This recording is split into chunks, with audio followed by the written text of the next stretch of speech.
वीरभद्रे सत्य आनन्ददायिनी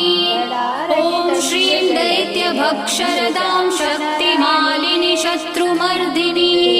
तेजःप्रकाशिनी देवी वरदा शुभकारिणी ब्राह्मी च वैष्णवी भद्रा कालिका रक्तशाम्भवी आकार ब्रह्मरूपेण ओङ्कारं विष्णुमव्ययम् सिद्धिलक्ष्मी परालक्ष्मी लक्ष्म्यलक्ष्मी नमोऽस्तुते सूर्यकोटिप्रतीकाशं चन्द्रकोटिसमप्रभं तन्म